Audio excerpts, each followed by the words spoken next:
হরে কৃষ্ণ। আজ মহাভারতের হিড়িম্বাসুর বধের কাহিনী আমি পড়ে শোনাচ্ছি। তো পঞ্চপাণ্ডবরা তখন বনে ঘুমোচ্ছিলেন। তাদের থেকে বেশ খানিকটা দূরে একটা শাল গাছের বন ছিল। সেই শাল গাছের উপরে হিড়িম্ব আর হিড়িম্বা নামে দুজন রাক্ষসী বসবাস করত। হিড়িম্ব আর হিড়িম্বা এদের দুজনের মধ্যে ভাই বোনের সম্পর্ক ছিল। দুজনেই ছিল নররাক্ষসী, অর্থাৎ তারা মানুষের মাংস আর রক্ত খেত। তো হিড়িম্ব ওই শাল গাছের উপরে বসে দেখতে পেল যে অনেকটা দূরে বেশ কয়েকজন গাছের নিচে ঘুমোচ্ছে। এই দৃশ্য দেখে তার বোন হিড়িম্বাকে বলল যে, দেখ বোন, দূরে কতগুলো মানব ঘুমোচ্ছে। ওদেরকে যদি মারা যায় তাহলে বেশ কয়েকদিন আমরা মানুষের রক্ত আর মাংস খেতে পারবো। অনেকদিন আমরা খাইনি, জীব জানোয়ারের মাংস তো অনেকদিন ধরেই খাচ্ছি। তুই এক কাজ কর, তুই যা ওদেরকে গিয়ে মেরে ওদের রক্ত আর মাংস নিয়ে আয়। দুজনে মিলে বেশ আনন্দ করে খাবো আর তারপরে নাচবো আর গাইবো। একথা শুনে হিড়িম্বা, অর্থাৎ হিড়িম্বর বোন হিড়িম্বা, সে গাছ থেকে নেমে ওই পঞ্চপাণ্ডবদের সামনে গিয়ে হাজির হলো এবং গিয়ে দেখলো যে সবাই ঘুমোচ্ছে, কেবল একজন ঘুমোচ্ছে না, সে হলো ভীম। ওকে দেখে হিড়িম্বার খুব পছন্দ হলো। দেখতে খুব সুন্দর, শ্যামবর্ণ, ঘাড়টা শঙ্খের মতো আর চোখ দুটো পদ্ম ফুলের মতো। দেখতেও খুব সুন্দর, বাহুতে খুব শক্তি আছে, অনেকটা বেশ উঁচু লম্বা। এত সুন্দর পুরুষ সে আগে কখনো দেখেনি। তখন সে ভাবলো যে এই পুরুষটিকে সে খাবে না, মারবেও না, কারণ মাংস আর রক্ত খেলে কেবলমাত্র একদিনেরই সুখ পাওয়া যাবে। যদি একে নিজের পতি করে নেওয়া যায়, অর্থাৎ স্বামী রূপে গ্রহণ করা যায়, তাহলে ওই পর্বতের গুহার ভিতরে গিয়ে দুজনে বহুকাল ধরে সুখে থাকতে পারবে। একথা ভেবে সে নিজের রূপটাকে, অর্থাৎ রাক্ষসীর রূপটাকে সে বদল করে নিল, করে সে একটি সুন্দরী মানবী রূপ ধারণ করল এবং তারপর সে হেসে ভীমকে বলল যে, হে পুরুষ শিরোমণি, আপনি কে? কোথা থেকে আসছেন? এখানে ঘুমিয়েই বা আছেন কেন? আর এখন হঠাৎ জেগেই বা উঠলেন কেন? তখন ভীম বলল ওই মানবী সুন্দরী, অর্থাৎ হিড়িম্বা রাক্ষসীকে, যে সে হচ্ছে ভীম এবং তার অন্যান্য ভাইরা রয়েছে এখানে, আর তার মাতা কুন্তিও রয়েছে।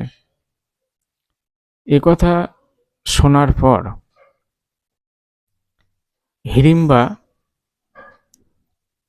রাক্ষসী সে ভীমকে বলল যে, আপনাকে দেখে আমার খুব পছন্দ হয়েছে, আপনাকে আমি বিবাহ করতে চাই।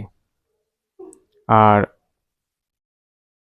বিবাহের পর আমরা আকাশমার্গে যাব এবং সেখানে ঘুরবো, বেড়াবো এবং সেখানে থেকে আমরা একটা পর্বতের গুহায় যাব। সেই পর্বতের গুহায় গিয়ে চিরকাল ওখানে সুখে দিন কাটাতে পারবো। আমি হচ্ছি রাক্ষসী, আমি নানান রূপ ধারণ করতে পারি এবং যখন যা চাইবো তখন তাই আমরা খেতেও পারবো। অতএব আর কোনো চিন্তা নেই, আপনি আমার সঙ্গে চলুন। আর এই জঙ্গলে আপনি এমনিতেও থাকতেও পারবেন না, তার কারণ এখানে সব রাক্ষসীরাই থাকে। আপনি আমার সঙ্গে চলুন। এ কথা শুনে ভীম বলল যে, তুমি ভুল করছো সুন্দরী, আমি তোমার সঙ্গে যাব না, কারণ আমি সেই পুরুষ নই।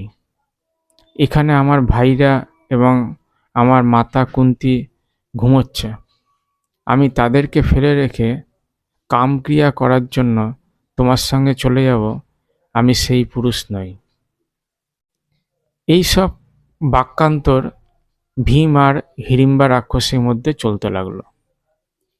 ঠিক সেই সময় হিড়িম্ব অর্থাৎ হিড়িম্বা রাক্ষসীর দাদা, সে ওই শালবৃক্ষে বসেছিল, কিন্তু অনেকক্ষণ সময় পার হয়ে গেল আর সে আসছেই না, অর্থাৎ বোন আর ফিরে আসছে না।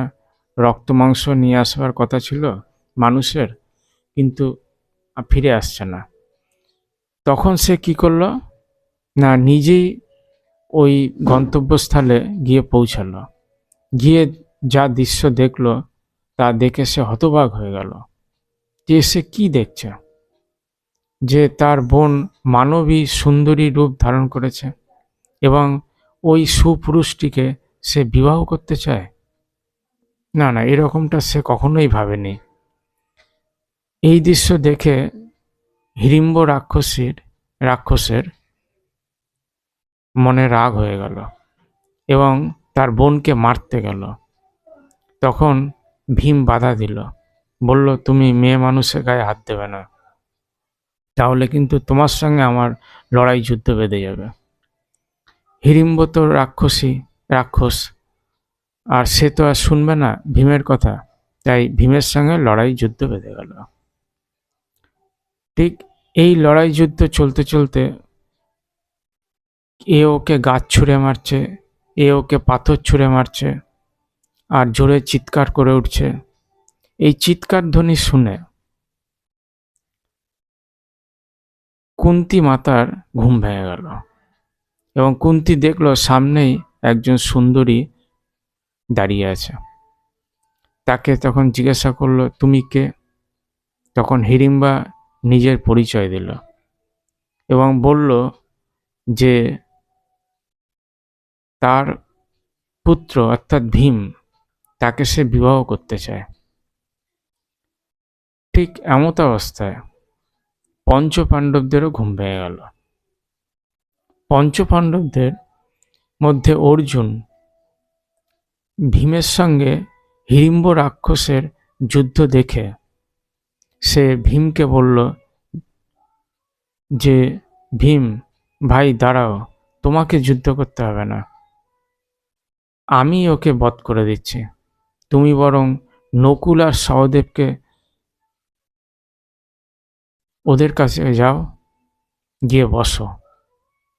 তখন ভীম বলল অর্জুনকে, বলল, ভাই তুমি চিন্তা করো না, ওকে আমি এখনই বধ করে দিচ্ছি।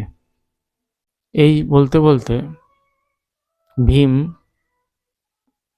হিড়িম্বকে তুলে মাটিতে পাছাড় দিয়ে দিয়ে বারবার আঘাত করতে লাগলো। করতে করতে হিড়িম্ব একসময় মারা গেল আর তার বোন হিড়িম্বা ওর সঙ্গে ভীম বনপ্রান্তে চলে গেল। হরে কৃষ্ণ। ভালো থাকবেন সবাই।